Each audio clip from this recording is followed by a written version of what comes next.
അത് വിവാഹമായാലും മൊയ്ലാഞ്ചിയായാലും വിരുന്നായാലും ഉറുസായാലും മീലാദായാലും ഈ ഉമ്മത്ത് അതിനെ നിർത്തണം. ഇല്ലെങ്കിൽ നാം അള്ളാഹു നൽകി അനുഗ്രഹിച്ചിട്ടുള്ള ഭക്ഷണവും സമ്പത്തും എല്ലാം നമുക്ക് പരീക്ഷിക്കാൻ വേണ്ടി തന്നതാണ്. ഫലസ്തീൻ്റെ മക്കൾ പട്ടിണിയായിട്ട് ഭക്ഷണമില്ലാതെ ഒരു പിടി ഭക്ഷണത്തിന് വേണ്ടി ക്യൂ നിന്നുകൊണ്ട് നാം രംഗങ്ങൾ കാണുന്നു. വിശപ്പാണ് അവർക്ക്. ഒരു പിടി ഭക്ഷണത്തിന് അവർ ഓരോരുത്തരും അങ്ങോട്ടും ഇങ്ങോട്ടും ഉന്തിത്തള്ളിക്കൊണ്ടാണ് പോകുന്നത്.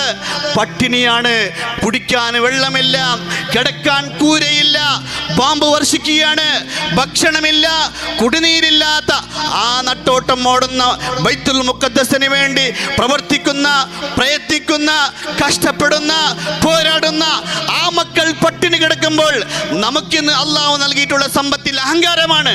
ഭക്ഷണം ഉണ്ടാക്കിയിട്ട് അത് തൊലപ്പോളാക്കുന്നു, വേസ്റ്റാക്കുന്നു. ഒരുപാട് ഭക്ഷണം ഉണ്ടാക്കുന്നു.